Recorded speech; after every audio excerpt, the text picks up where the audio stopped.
Bullet Club.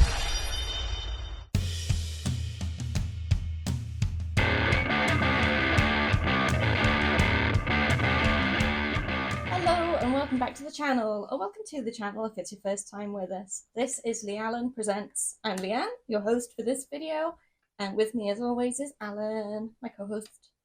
And as you've seen from the title card, we're here today with our reactions to AEW's most recent premium pay-per-view, getting it the wrong way around, World's End, which aired on 30th of December 2023 at the Nassau Veterans Memorial Coliseum. So if you haven't seen already, we had to do our predictions for this, so we'll put a link somewhere on the screen for you to go and check them out first. Once you've done that, come back, and as always with these videos, it's spoiler heavy, so if you're planning to watch the pay-per-view but haven't yet, we'd recommend seeing that before you come here, because we're talking about results and stuff. Alright, how do you feel about this event? Yeah, it was good. Good? It felt quite long, but it might be partly because there were so many matches on the 0 hour show. I think it was a little bit shorter than most. Yeah. There's a lot happening. 0 hours and a half, we did skip through all the build-up stuff. Yeah. So it was the 3 matches that were on the 0 hour. There were a couple of things that were announced and changed since we did our predictions video, which we updated in the description of that video with our updated predictions and stuff. So yeah, that's good stuff. So the first match on 0 hour was Kris Statlander versus Willow Nightingale. We've got Stokely Hathaway. Is it Willow Nightingale or is it just Willow now? I don't think they've used Nightingale for a while. I don't know, I thought they said Nightingale, but I could be wrong. Doesn't matter. It's Willow, Nightingale or otherwise. And Stokely Hathaway's a commentary. Oh, it is on the card there. It's all good. So this match sort of was one of the later additions where Willow was basically saying to Kris Statlander that she wants to share the ring with her again. Stokely Hathaway kind of turned it around and made it a match between the two of them, and which wasn't what they wanted, but they did it anyway. There was an awful lot of suplexes back and forth, a lot of them, and maybe too many. I don't know how many suplexes is too many. There's quite a lot. Yeah, what else? So there's one thing that I noted with Willow. There's a point where she's like, all right, it's game time, and she pulls the straps down on her costume, like a lot of big guys do. They pull the straps down and they're like, yeah, ready to go. Doesn't quite have the same impact when you're wearing something underneath, but it is a thing. You couldn't really tell there was a difference in the outfit, pretty much. Yeah, I mean, there was some stuff that went wrong during this match towards the end. Not quite sure what happened, but there was sort of 2 botched moves in a row, and then a missed cue for a kick out, and then they cut away quite quickly to Stokely Hathaway on commentary and came back for quite a seemingly rushed finish. Not sure what happened, or if everyone's okay. This match was a bit of a mess in my mind. Yeah, especially at the end, it sort of just went a little bit wrong. Messy. Yeah, have you got anything you wanted to highlight before we get to the finish? I'm not entirely certain what they were trying to do here. If it was just like, oh, these two aren't on the card, let's just check a match on. Yeah. I think they're trying to forward this storyline between Statlander and Stokely Hathaway, where he's trying to get her on his team. The problem is that's probably being taken. The storyline that's probably taking place in Ring of Honor. Mm-hmm. If you don't watch Ring of Honor, which we don't, then it just feels like a yeah, what's really happening? All right, pretty much. So a thrown together match. A bit of a weird start to the 0 hour. Usually this would really hype people up at the start, and this was a bit of a lower level match. I don't know what it was. I thought the match was a mess. Fair enough. Okay. Oh, I didn't actually do the finish. Willow hits a power bomb and pins Statlander. Yeah. To win. Willow wins. Yeah, so you got that one right. Yay. And you didn't? Nope. Was it? Cool. No, I figured they were going to get Statlander to win and Willow would go nuclear and change, go heel or whatever, or just go off on her. This is why I don't know what they're doing with this. No. Because the whole point was Julia misted Willow. She misted Sky Blue. Willow's apparently not been overtaken by the mist, and then she's fighting it. She's sticking it with Statlander. But now Statlander's the one seemingly turning aggressive and heel. I don't understand what they're doing with this. Yeah, it was a bit strange. I'm not invested in this thing at all. This particular storyline per se. Fair enough. I just feel it's been a bit hodgepodge. Mm. The Sky Blues definitely come out looking much stronger for this. Oh yeah, definitely. And we'll get to a bit of that later on. All right, we then have a video package with Serena Deeb saying that she's on the way back. Mm-hmm. And it's quite an interesting look. She's like in a straitjacket, and she's like part of her training is she's escaping from this straitjacket, which is pretty cool. She's looking strong. It'll be great to see her back in action. And then we move straight on to the 20-man Royal Rumble. Not Royal Rumble, it's Battle Royale, that one. It's cancelled.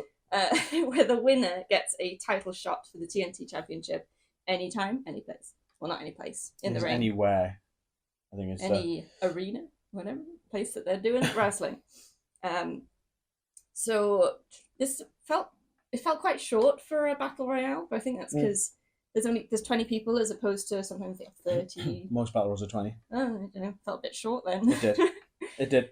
I think there was a lot of very quick eliminations, but it was pretty good. We have the action starting on the outside where Lance Archer and Killswitch are buried under tables, and the tables are then battered with chairs to keep them out. But we did wonder sort of partway through when they were coming back, when they emerged from the tables, like, well, if you were going to take them out at the start, better do a better job than that, because now they're coming back when there are less people to. What you want to do is do that, roll them in the ring, then throw them over the top so they can't enter the match. Yeah.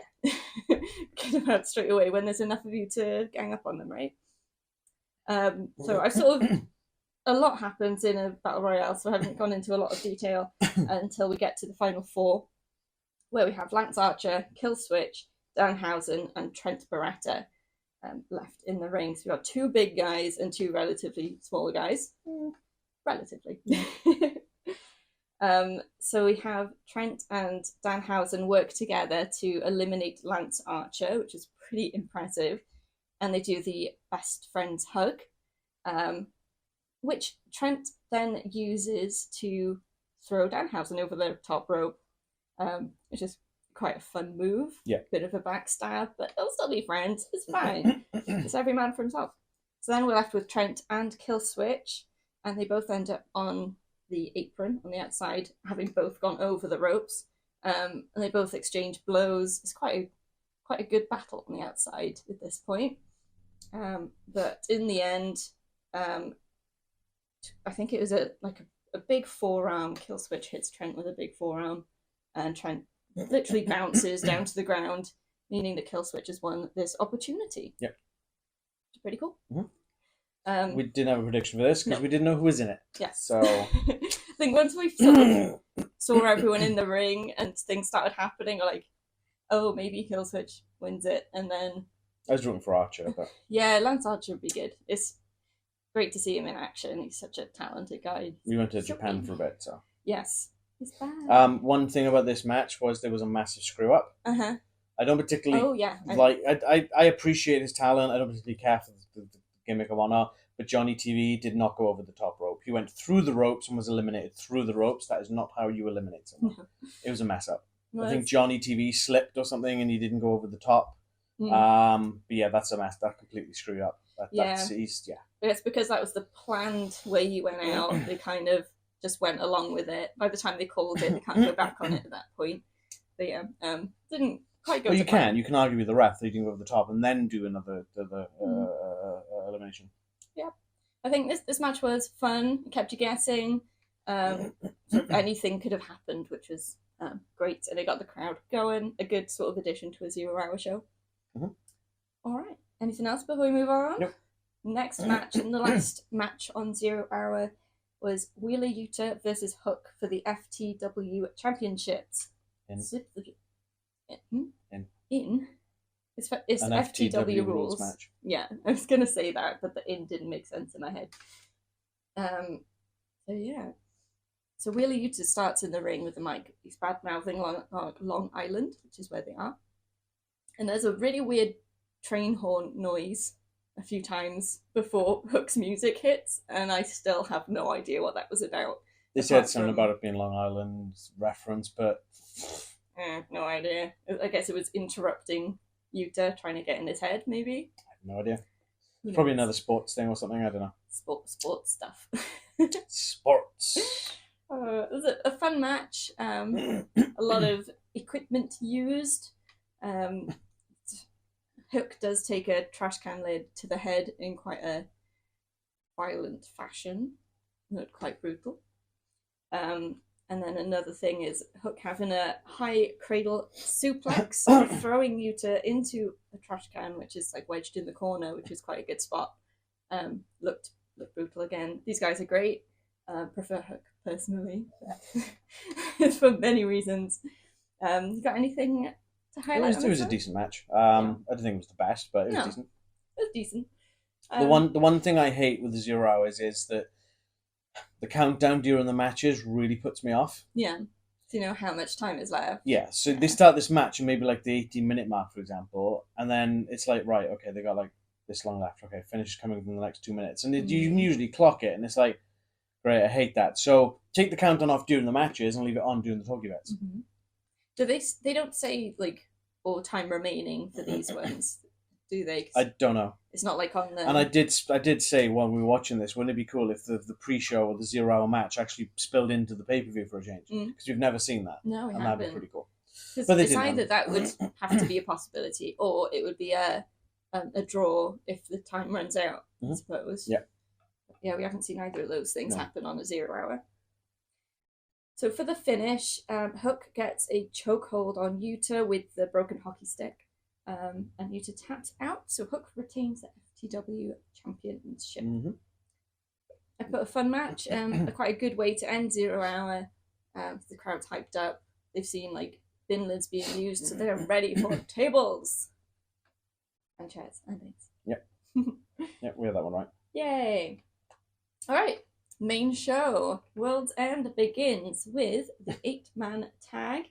So we've got Brody King, Jay Lethal, Roosh and Switchblade Jay White versus Claudio Castagnoli, Mark Briscoe, Daniel Garcia, and Bryan Danielson. This is the sort of random mix of people who had been in the Continental Classic but didn't make the final. But they made some good teams. I guess it depends what you mean by final, because Jay White was in the Gold League finals. So in the finals. Yeah. So they did mention that was confusing because they said Gold League finals, Blue League finals. Here's the finals. Like, how many times do you do finals? A lot of finals. They did mention on commentary that it does give us an opportunity to see sort of some of the Blue League and Gold League people against each other, which I hadn't really thought about. Yeah. So it's nice to see that. We did see matchups from quite a lot of different combinations in the teams, which is great. Daddy Magic's on commentary, which he has been quite often while Daniel Garcia has been in the ring. I think nearly all but one, maybe. Yeah, mainly so we can tell him off for dancing. That's fine. But before the match starts, as Daniel Garcia is coming out, Bryan Danielson's music hits and interrupts, which is just great. Good job.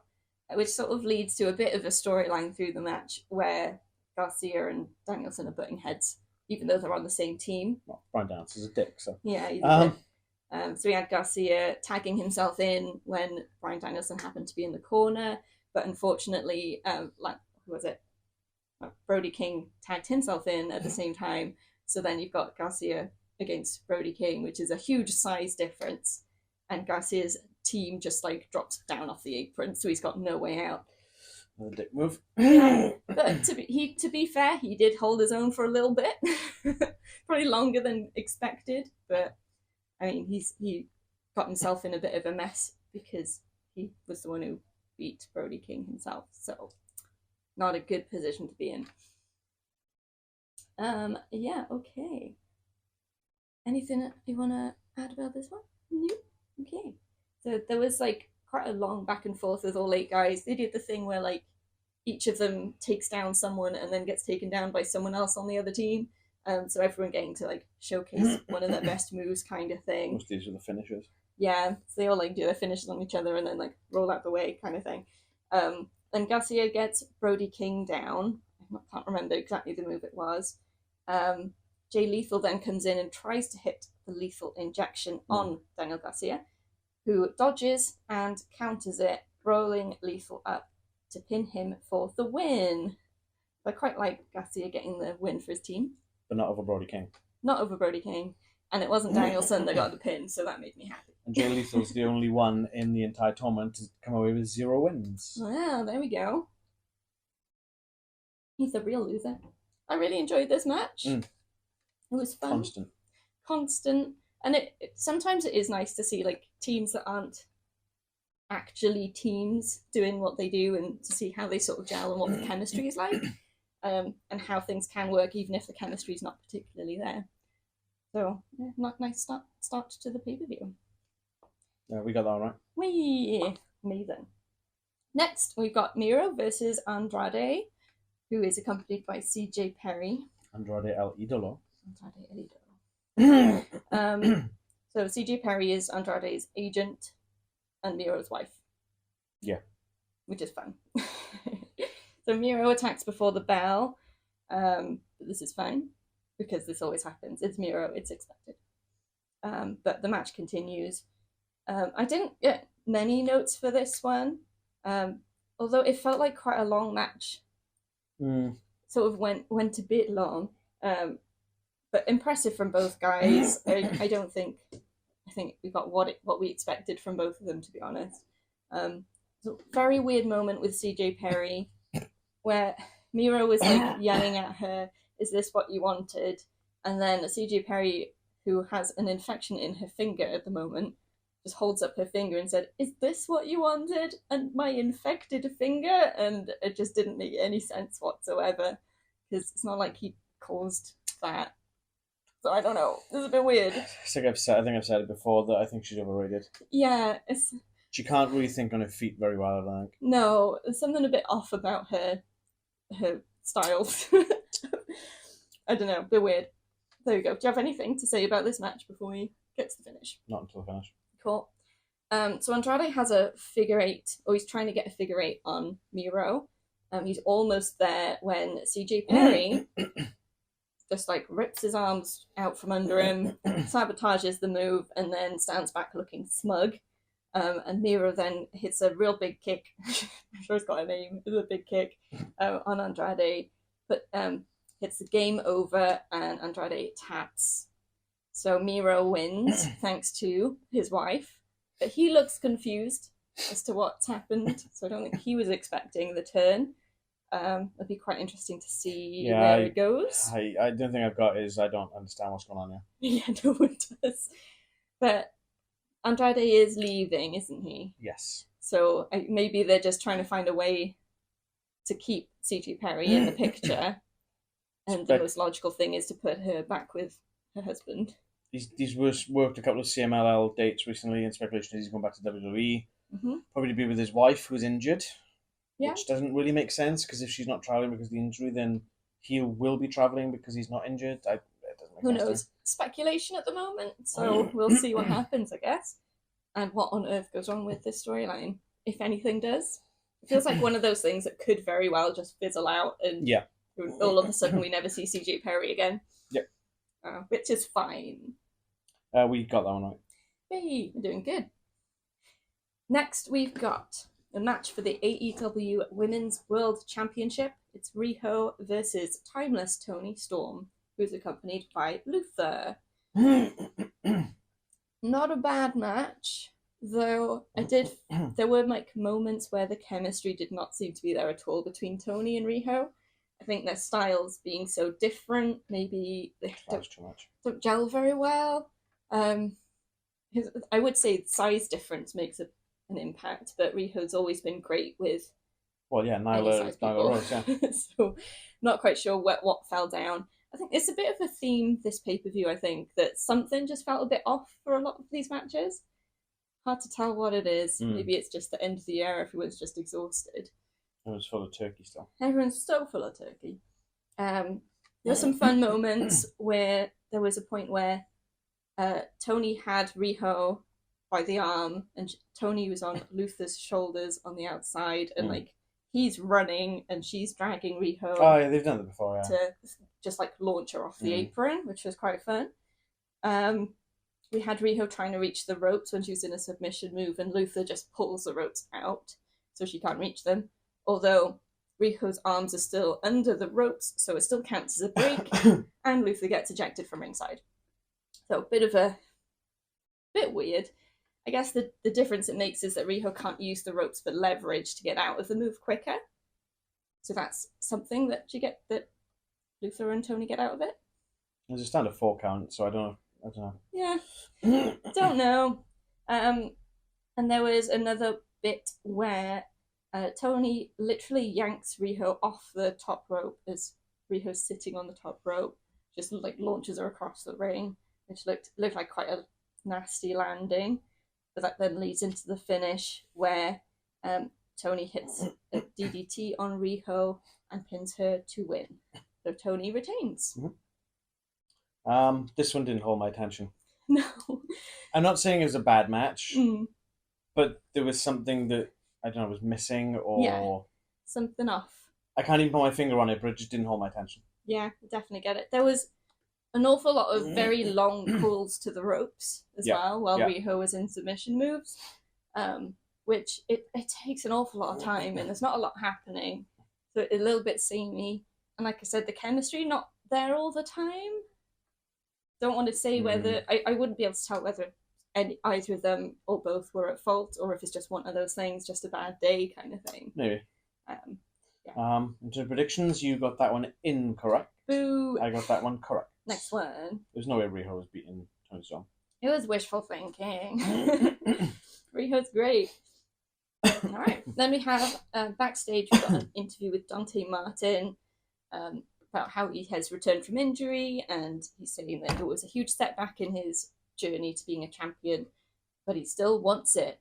And up comes Orange Cassidy, who's gotten into a habit of offering championship matches when they're not being asked for. But Dante wants a championship match, so that's fine. So they're going to be having a match soon for the He's going to go to some kid at ringside someday and be like, do you want a match? All right, have a match. I know you want it. And then the kid will win the championship. It's fun. It's a nice little quirk that Orange Cassidy's got, something a bit different. Bit like what is happening, but it's good stuff. All right, and then next match is a bit of a weird one. So this was originally Swerve Strickland versus Keith Lee. My brain just went completely blank. But Keith Lee, literally like the day of the It was event, literally an hour and a half before the event got announced. He went on to say that he's been suffering with an injury for about a year or so. Since 2022 was his words. Fighting through it, and it's too much, and he cannot go ahead with this match. They're not entirely sure what that's all about, or...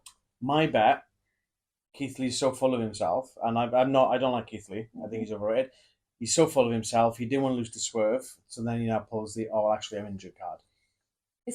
In my mind, it's like, if you fought through it since 2022, one more show, one more match, with someone, like, having a discussion saying, look, I got very well, so let's make it in a gentle one, you can do that. They've done that before with people, and then... Or just do the no contest thing, have them get jumped at the beginning of the match and have a no match. Just put the face in somewhere. Do it, and then go off and recover. It's like, it's just throwing everything off. I'm sure he had very good reasons, which we don't know about, so I don't want to sort of assume too much, but in my head, it's like so many people have done that one last match, and then I can recover. He's going to take time off, he's going to go away, he's going to come back, he's going to be even more gassed and even more out of shape, and Tony Khan, just release him, please. Yep. Please. So instead of Keith Lee, we have his former tag team. Yeah, his current tag team partner. Dustin Rhodes, who's going to be in this match instead. Okay, so that's fine. Prince Nana is going to be accompanying, as always, so we get the great Swerve dancers. Love this. It's so fun. Swerve then attacks Dustin Rhodes before he gets in the ring. Really goes at him, throws him against the steel steps. Prince Nana puts Dustin's leg onto a cinder block, holds it there while Swerve jumps onto it. Got medical running down. They're trying to get Dustin off to the back. He's hobbling, can hardly put any weight on his leg. Swerve stood in the ring like, cool. It's done. We're all done. And we're like, yeah, they're just not gonna have the match. That's what they should have just done with Keith Lee. And then Dustin turns around and hops, basically, with medical staff helping him all the way back to the ring. Argues that he wants to continue, even though, like, he's showing that he can't walk or stand up.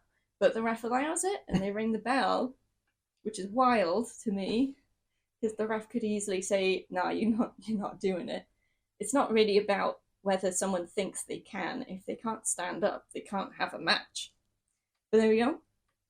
They start the match, and surprisingly, it's a really involved match. We were kind of expecting it to be a bit of a squash. Dustin's injured now; he's got a bad leg, so Swerve like steamrollers him, and it's done. But Dustin got better partway through. He just stopped selling it as well. He was like, "Come on." I was thinking, like, up to a certain point, he's selling this injury so well, and then it just stopped. I was like, oh, okay. But they had a good match. It just they either should have done the cinder block thing with Keith Lee, or not done the cinder block thing. Yes, they didn't need to do that Dustin. If they were going to just have a regular match. Yeah, they didn't. You know, it wasn't even for part of it. While Dustin was selling, Swerve was attacking the leg that was injured, but then sort of. Well, he wasn't even doing that. He was attacking the leg, not the ankle. Yeah, he sticks him in like a single leg crab and then a stretch muffler, and it's like, well. No, if you just shattered someone's ankles potentially, what you want to do is stick an ankle lock on him. Yeah. And twist the ankle, and he will tap like there's no tomorrow. I reckon they probably worked out the timings so exactly for this show that having such a last minute change, they didn't have enough time to really think it through how they were going to deal with it. So they just ended up doing the cinder block spot and doing a full match. So just ditch the cinder block thing, have the match run a couple of minutes longer. Yeah. Job done. No, it's a bit weird, right? Yeah, I don't quite understand this one. Yeah, it was entertaining though as the match goes. So we can't argue that. I'm just really annoyed now that when Keith Lee is like, I still have unfinished business with Swerve because I am limitless. Well, clearly you're not limitless because you couldn't put on one more damn match. Limitless Keith Lee reached his limit. The former limitless. Exactly. The limited Keith Lee.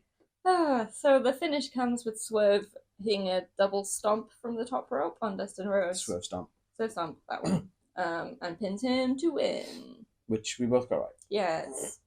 So, I think I'd originally said Keith Lee to win, yes, hadn't I? You did. But as soon as we found out that he was replaced, it was a no-brainer. It's going to be Swerve winning.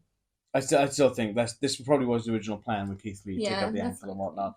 Like I said, they should just had him come in, do the ankle spot, bugger off to the back, go on, sod off, leave for however many months you're going to be away for. What they could have done, Cinderblock spot with Keith Lee, he can't do the match, then Dustin Rhodes comes out and does the match for him. Yeah. That would have worked. Yeah. Why didn't they do that? Probably because Keith Lee didn't want to put the effort in. To be perfectly honest. Much effort. Like, how much effort does Keith Lee put into his matches these days? Next to none. Yeah. Anyway, we should move on.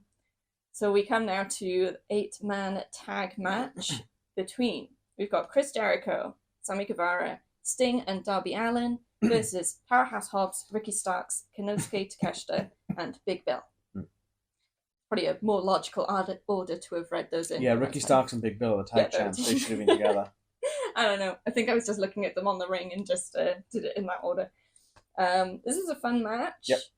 As expected, some really impressive action from everyone involved. It's good to see Sammy back. Definitely back in action. I get the feeling that the sort of first time he was in and he tagged out, he was on the floor, leaning on the apron, and he seemed to be talking to someone. I get the feeling the doc's like, right, how do you feel? And he was checking because of the concussion thing. So yeah, I expect so. They definitely look after their guys, especially when concussions involved. You can't be too careful. Some fun moments where we have Hobbs and Big Bill, like with Darby Allin between them. One has the arms, one has the legs, and they're swinging him back and forth, and then yeet him across the ring. But Darby Allin can fly, go so far. I love that. And then we have the moment where Sting has a Scorpion Deathlock on Takeshita, and in comes Don Callis to much booze. He's got a baseball bat, and he's looking like he's about to attack. But Sting just breaks the hold he has to face up to Don Callis. And then Don Callis runs away. That's like, as expected, yeah.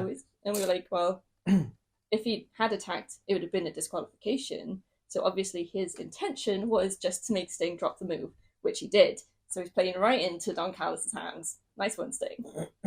This is in the moment, though. Anything you want to add before we get to the finish? There was some weird slips with Sting, stuff that didn't quite go right. Yes. And I know he's in his 60s, but I don't know, it just felt a bit weird. Yeah, I mean, he's sort of winding down, but it does make you think, should he have started winding down a bit sooner? Yeah. So, I mean, like, well, he wanted to finish up at Full Gear. Yes. And Tony Khan taught him into Revolution instead. Because that's the anniversary of his first match with AEW. If there's no matches on Dynamite, Collision, or Rampage with Sting, then there's only one more match with Sting and AEW. Wow. But yeah, no, I think it's about time. Yeah, I think it's good that he's retiring. Yes.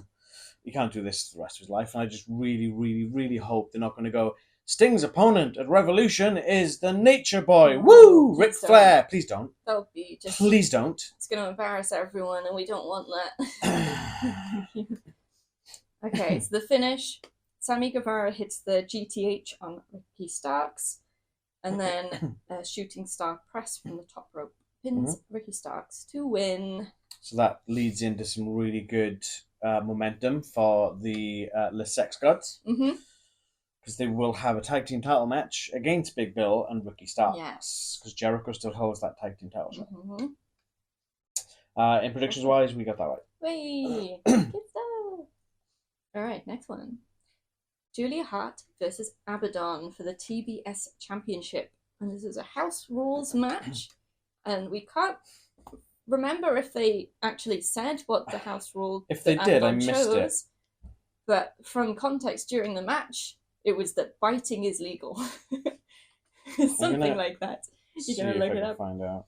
Cool. I shall say some things. So there are lots of "this is spooky" chants from the crowd. Maybe went on a bit too long.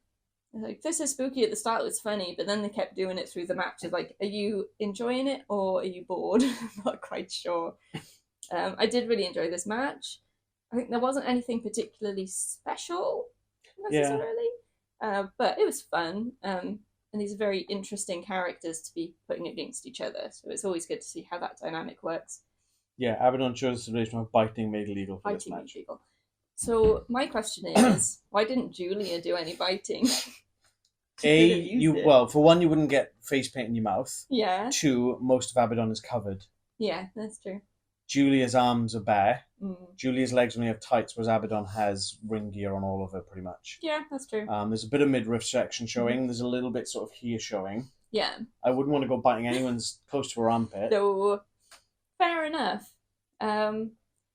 So there's a moment where, I think it's after a bite, actually, where Julia has the ref distracted and Sky Blue comes out from under the ring and attacks Abadon. Did she go from under the ring or not? So I think she came off my back, and then I think I'm not 100%. Because all you see is Abadon on the top, and then all of a sudden Sky Blue's there. Sky Blue out of nowhere. I get the feeling she came from the back and then dove under the ring to hide. Into the ring, but that doesn't last long because Abadon goes looking for her, finds her under the ring, and attacks her back. But then Julia comes out. She attacks her back, her front, her side. Just attacks everywhere. Anything you want to add before the finish? And you said you really enjoyed this. I thought it was a decent match. I think it was great. It's nice to see Abadon on a pay-per-view, but I'm not sure if she's ready for the pay-per-view spotlight. She's just come back from injury. I think maybe a few months down the line she might be a bit more geared and ready to go, but I think maybe that was the weak link, but I don't know. Yeah, quite possibly. It is an interesting sort of match between these two. Character-wise, it's great, but wrestling styles maybe not quite the right chemistry. This probably would have suited better for Dynamite or Collision. I mean, sort of even leading towards the end now, Abadon kind of gets a bit too close and Julia has to compensate with a finisher. So this is the finish, I think, where Julia hits a moonsault press. Yep. And this is the one where Abadon is a bit too close to the corner. So it sort of looks like Julia ends up just kneeling next to her. She lands kind of hard on her knees, and it's like... Yeah, they're weird. But she does pin Abadon to win. And Sky Blue comes into the ring to raise Julia's hand, and they go off together into the sunset. Or the moonlight. Moonlight. We got that correct. Hey! I think that was quite an obvious one. Really, I think if Abadon had won, it would have been a huge upset. Okay, then. Next. Adam Copeland versus Christian Cage for the TNT Championship in a no disqualification match. Christian Cage is accompanied by Mother Wayne and Nick Wayne. Mother Wayne, it's great. So this was a huge match in terms of, well, the stakes involved and the, well, not so much stakes, but the friendship kind of storyline and everything. Plus the stuff that happened in the match was massive. So Copeland attacks Christian Cage on the ramp before it starts. The bell rings then, because it's no DQ, they don't need to wait for them both to be in the ring. They end up in the crowd. They go up the steps into the stands. Nick Wayne attacks Adam Copeland, but that doesn't go very well, so he ends up down. And then Copeland dives onto Wayne and Cage from one of the sidings bits, which is pretty cool. It's a good spot. There's a fun something I haven't seen before, where Christian Cage puts a chair upright, like a chair should be, on Adam Copeland's back, sits on the chair while having a Boston Crab locked in. Yeah. Which is interesting. So you got the sort of the crossbar of the chair on the back of Copeland's neck, which he's been working on because Copeland's had neck injuries. But yeah, it's something I've not seen. Definitely increases the pressure, and it's a nice sit down for Christian Cage. You sit down, mate. You've worked hard. Have a little rest. Worked so hard. Have a rest, pal. Copeland tries to hit a concerto on my brain, on Christian Cage, but Nick Wayne grabs the chair out of his hands, and as Copeland turns around to see what's going on, Christian uses the other chair to hit Copeland with a low blow. It's right in the uprights. Right in the yam bag. Oof. Looked very painful. So we have a lot of chants of "we want tables" from the crowd. They do get tables, and as soon as the tables come out, it's a "we want fire" chant. Wasn't there a TLC chant as well? I think there was TLC, yeah. This is obviously TLC's the match that these guys made famous, which is great. And then they get fire. They get out the lighter fluid and set a table on fire. So it's Christian and Nick trying to do this, but as is the rule, if you set it up, be prepared to take it, because it's actually Nick Wayne that ends up going through the flaming table. It went out because it took too long, and then Edge set up the next one, technically, because he relit it, so... I think that the rule still stands. Edge put the idea in his head. Christian and Nick Wayne set up the table. They failed with the fire attempt, and Edge set up the fire. So either one of them could have legally gone through it, and the rule still would have helped. Yeah, he kind of overshot. He hit his back end on it. Yeah. And then he's selling it like he's literally been doused in petrol. Bless him. He's not gone through a flaming table before, probably. Not many people have. No, so he doesn't quite know how to sell it. It was fun, though. It was fun. Okay, anything you want to say before I get to the finish? What's the crowd going to chant for next? Yes, what are they going to chant for after fire? What comes after fire? So it goes tables. Oh, they did have ladders as well. I forgot about that. So they had chairs, they had ladders, they had tables, they had fire. Next is barbed wire. I don't know, I feel like barbed wire comes under fire. Explosions. There we go. Let us know in the comments what comes after fire. Okay, so after Nick Wayne gets slammed into a flaming table, Copeland hits the kill switch on Cage and pins him to win. Not to be mistaken for Kill Switch, the dinosaur. No. So Adam Copeland wins, and he's the new champion. Which we predicted right. We did. But speaking of Kill Switch, out comes Kill Switch. Not to be mistaken with the finishing move. He attacks Adam Copeland with his contract in hand, and he's about to hand it to the ref. Ref's about to take it, but Christian Cage comes in, stops it, and somehow persuades Killswitch to give him the contract. Do you think he whispered in his ear, if you don't give me that contract, you'll never see Jungle Boy again? Maybe. We haven't seen Jungle Boy for a bit, so... I know where Marco's stunt is. Ooh, what if that does? I don't know. There's something. Christian whispered something into Killswitch's ear, which persuaded him to hand that contract over. We don't know what it is. I know where your little baby eggs are. Aww. That's alright. You can't take his children away. So then Christian cashes in the contract. He fills it in with his own name because apparently they gave I almost said it. They gave Killswitch a blank contract. What I feel they should have done is gone to Adam Copeland, who was bleeding from the temple, dipped the pen in blood. But yeah, the contract is binding, so Christian cashes in, spears Adam Copeland, and pins him immediately to get his title back. Well, he doesn't. Well, yeah, he wins it back. Yeah. So Christian Cage is now a 2-time TNT champion. But at least Adam Copeland got to be champion. And he holds the record for the shortest reigning champion. Yes. All of 4 or 5 minutes? Wow. It was a great match. But hey, at least AEW put a belt on him. Yeah, very true. Unlike WWE. Mm-hmm. Oh, he's one of the best wrestlers alive. Let's not do anything worthwhile with him. Yeah, bad. But we'll have to see where this ends up going next. I'm interested to see what happens with Killswitch.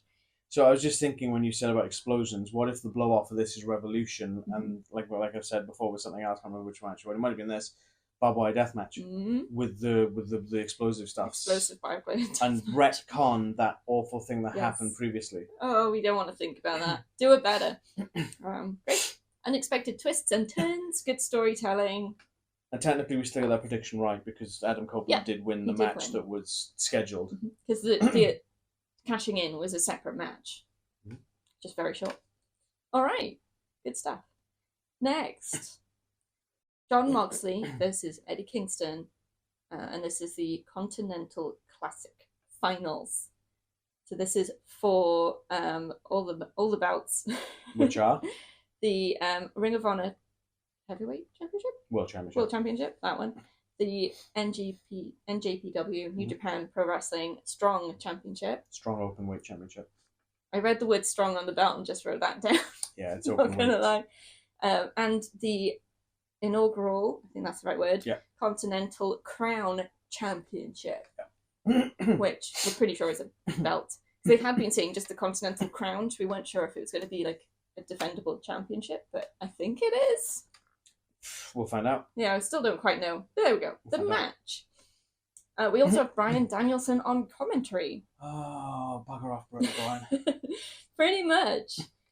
So my main question, and it harks back a bit to a question asked earlier about how many suplexes is too many suplexes. Let me guess. How many chops is too many chops? How many chops is too many chops? So I wish I'd been keeping a tally. Chop fest gets stale quickly is what I've got in my notes.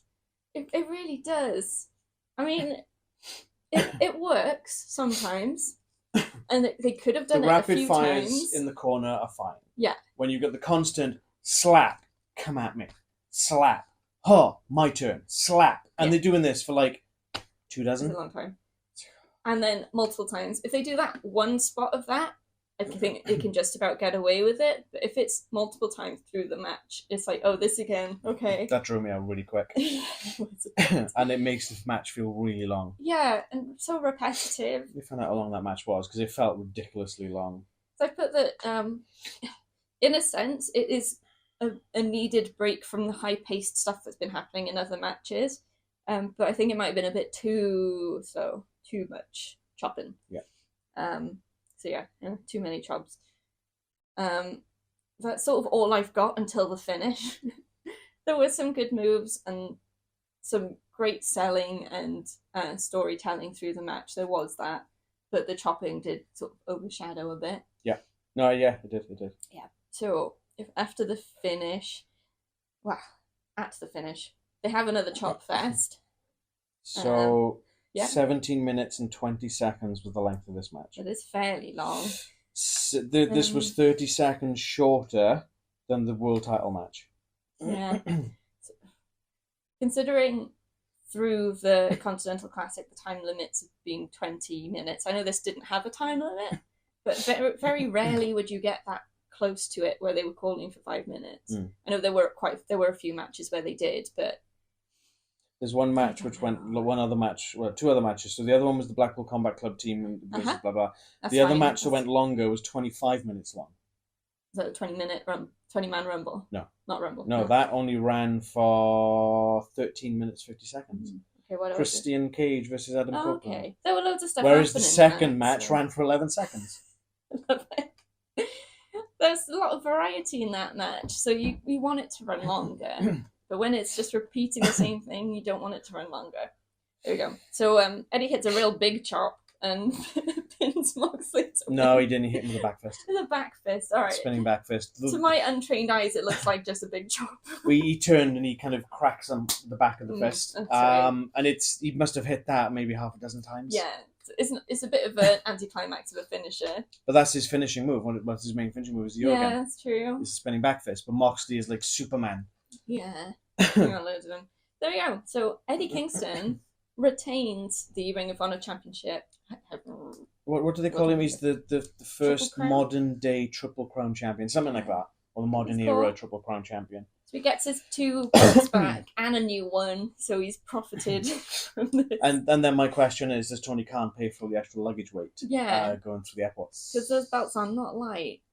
There we go. I don't know. I need to see a proper image of this belt. But from what I saw of it, I'm not that fussed. Shiny. There's like a picture of a crown on it. Yeah. I don't know. Yeah, so the question is it a defendable championship, or will it be defended at the next Continental Classic, which they've confirmed they're doing again next year? Well, the Owen Hart Foundation tournament, you don't defend it. You just win it, and then there's a new winner every year. So that might be that. Added to the list kind of thing. Much like the G1 Climax. Yeah. They don't go, well, I mean, Okada did win it 2 years in a row, and it was seen as a defending, but it's not necessarily, oh, well, he's the champion, he's got to defend it. You don't lose your championship status. No. You won the championship for that year. Yeah. So, as it stands, if this isn't a defendable title, Eddie Kingston is the Continental Classic champion of 2023. This feels a little bit, if it's not defendable, they should use something other than a belt. So should the Owen Hart tournament, though. Yeah. I mean, a crown would have worked. Yeah, a crown would have It's the Continental worked. Crown. It's called a crown. Use a crown. Can he just, tighten the belt up and put it on his head? But then I guess the problem is you kind of encroach on the King of the Ring. Yeah, maybe. But then WWE haven't done that in a few years now. No. So. And I'm sure they don't have a copyright or whatever, trademark on crowns. I'm sure that Vince would be like, well, King of the Ring, it's a crown, pal. Okay. You know what he's like. Right. You know what Vince is like. Anyway, after the bell, Eddie and John are in the ring. John, first name basis me. John Moxley and Eddie Kingston in the ring, and they have a really genuine looking hug, and it's very nice. Oh, they are the best of friends. Yeah, so it was really good to see that they're all right, because they've had a rough time of it over the last year or so. That's the first time Eddie's beaten Moxley in a singles match, I believe. So it's good stuff. All right, guess what? Oh no, here we go. The signs of the pay-per-view. The signs of the pay-per-view. Uh-oh. You okay? Always my lighter. We had signs. Don't worry about it. Hold this, please. Thank you. The paper clips are coming off. Watch out. There weren't a huge amount of signs, but I did get enough that I'm not angry at the AEW crowd. So good stuff. In third place, it's a little bit of a classic sign, I guess, of one that's been done before, was Eddie is my hero. But I just liked it. I feel like Eddie, with his storyline of being a bit of the underdog, bit sort of left out, or not feeling like he's wrestling. He's not built to be a wrestler, but he is one kind of thing. I think having someone just have a sign that's he's my hero just adds to the warm fuzzies. He's one and he's the hero. He's next. The warm fuzzies. Warm fuzzies. Second place, it's a little bit hard to describe, I suppose. It's got MJF down one side, but the letters are crossed out. I know you are. But... And then next to it, it's got Joe. Most of this crowd are MJF fans, but this one person, no. That's his hometown. It's MJF's hometown, yes. But well, there was that one guy as well that shouted right as they're doing this. This is your time, Joe. And the top sign, which I only saw once, like right at the beginning. I don't know if it got taken off the guy or what. It was CM Punk is a con artist. I thought you'd like that one, being first place. Oh, there weren't many CM Junk signs. There weren't many creative signs, so it's hard to pick. But there we go. So is Leanne signs of the pay-per-view. Leanne signs of the pay-per-view. And if you saw any signs that I missed that you think should have been featured, let me know in the comments. And then guess what? It's time. Ruin it. It's time for the main event. Ruined it. Now guess what? Sorry. I need to work on my showmanship. We've got, for the AEW World Championship, MJF versus Samoa Joe. And guess who's also there? Adam Cole, baby! So he comes out, it's all great, everyone's happy. He's on crutches, but we know this, he's got a bad leg.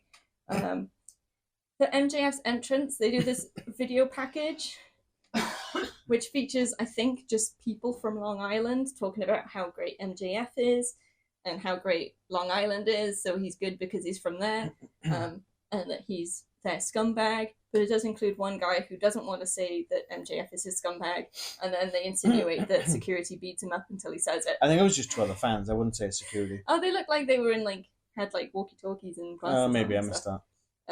Yeah, I thought it was funny. I was more sort of thinking about that woman that was like, oh, and we bleeped in the back of my mother's car, and he bleep, bleep, bleep, bleep, bleep, bleep, and it's like I've ever bleep. And it's like, what? Oh, it was really funny. It was so good, but it got the crowd very excited. They're all chanting, "He's our scumbag," as he comes out, which was lovely. Some fun spots in this match. We've got MJF, who has the salt of the earth.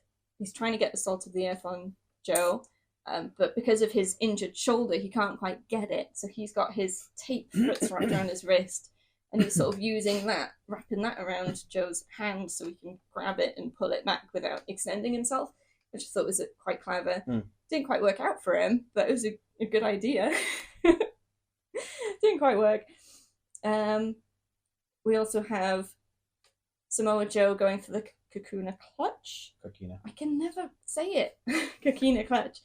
But MJF pushes him into the corner where the ref happens to be, so the ref is down, which does allow MJF to hit a low blow.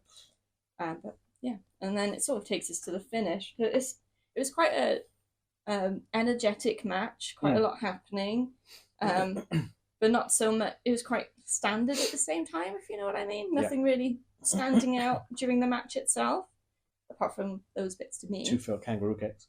2 failed kangaroo kicks. Joe's looking out for those. There was kicks. that muscle buster on the apron. Yes. Ooh, that really hit him in that bad shoulder. Painful stuff. So coming to the finish, unless you got anything different, Joe gets the Kakuna clutch on MJF Kakina again. clutch. Kakina clutch. I'm never gonna get it right. Kakina clutch.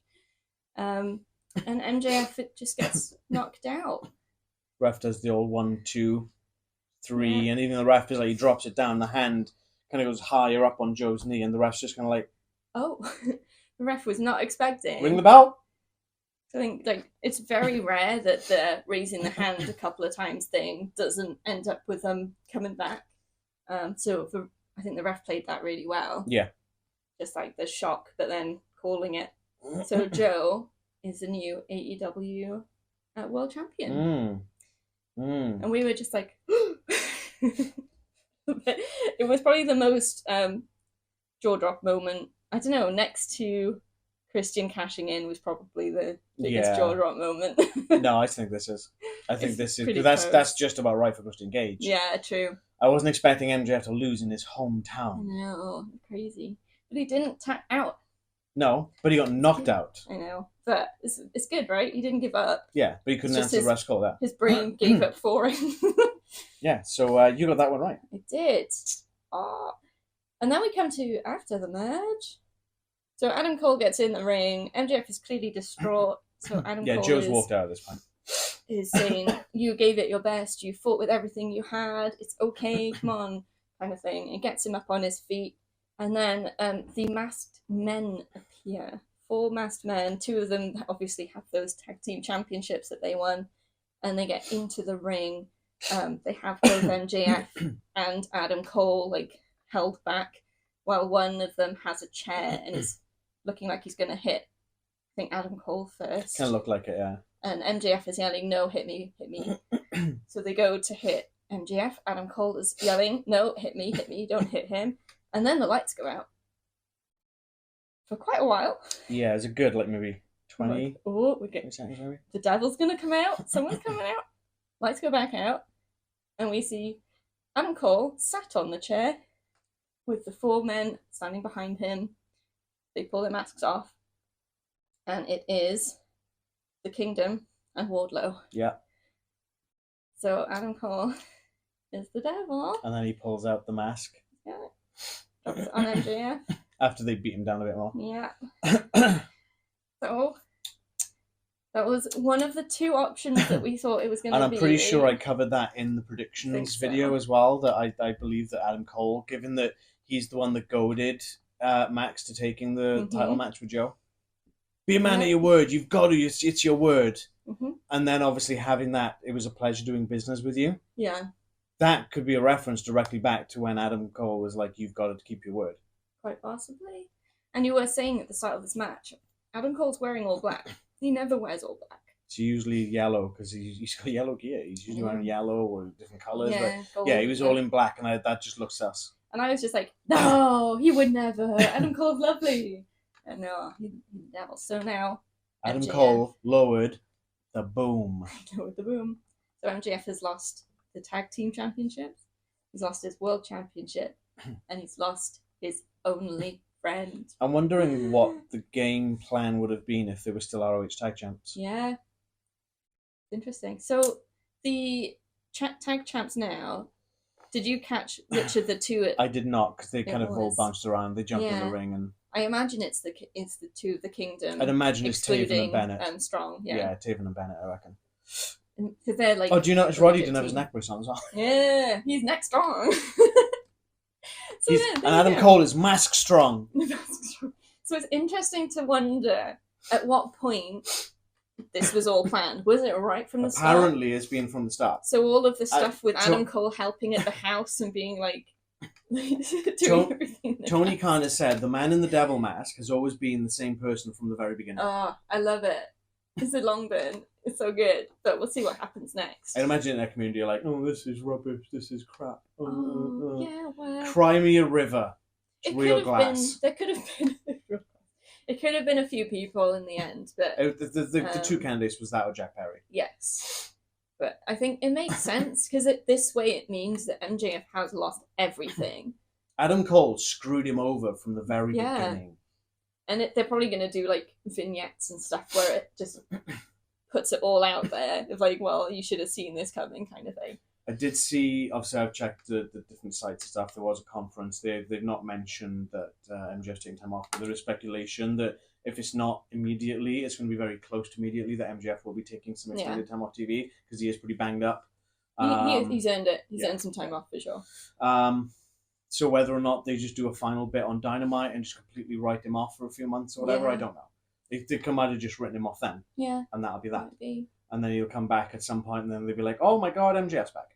And then we'll see. Who knows? Yeah, who knows? He'll probably come back with his in a heel position again. I know it's sort of flipped anti-heel. So what they could do now is have, much like the NWO was an anti-company faction, they could run this faction as an anti-company faction. Yeah. Have MJF come back once Kenny Omega's cleared and the Young Bucks return. You want to fight? You want to try and take down All Elite Wrestling? Well, I've got the Elite with me. Try and take us down. Yeah.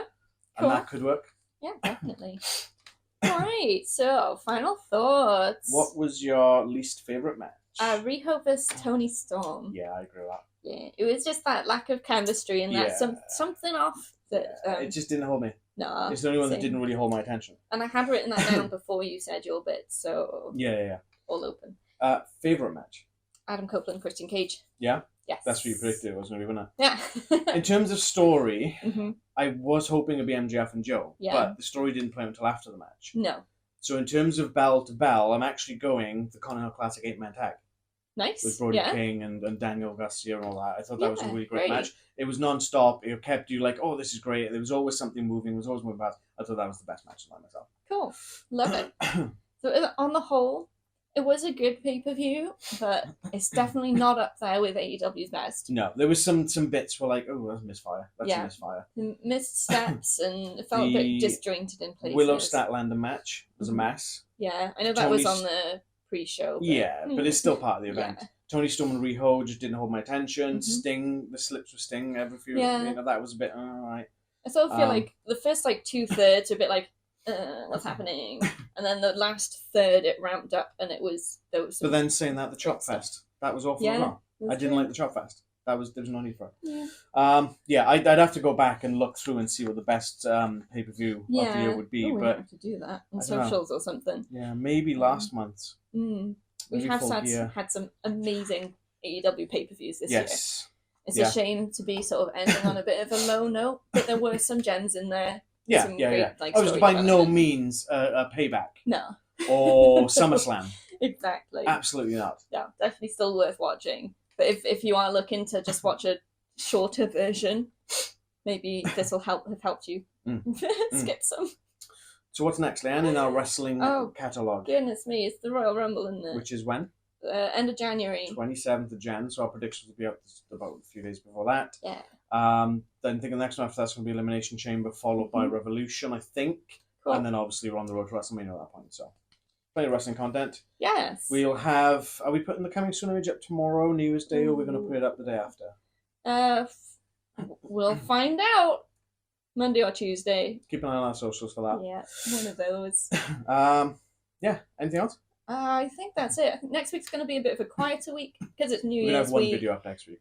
So it will only be one Unless video. we get some random stuff in that we unbox, it's just going to be one video next week. We have got some stuff on the way that we don't know when it's going to turn up, so we might be able to unbox some stuff. But yeah, we'll have a wonderful new year, and we'll see you in 2024. Thank you for watching. As always, please like the video if you liked it. Subscribe to the channel, which helped us out so much. And hit the bell to be notified when we drop new videos. Join in the conversation, either in our comments down below or on social media, which you can get to through our link tree, which is in the description. That'll take you to Facebook, Twitter, X, oh my goodness, and Instagram. So yeah, what questions have we got? So many questions. What do you think is going to happen next with the whole Masterman stuff? When do you think Adam Cole is going to be able to stand up out of a wheelchair and not use crutches? Yeah. And what do you think is going to happen with Keith Lee? Is he going to come back? Do you want him to come back? Why have you got to lower the tone of the video right at the end? Sorry. Anyway, it's been a great year. Thank you for sticking with us. We'll see you in 2024.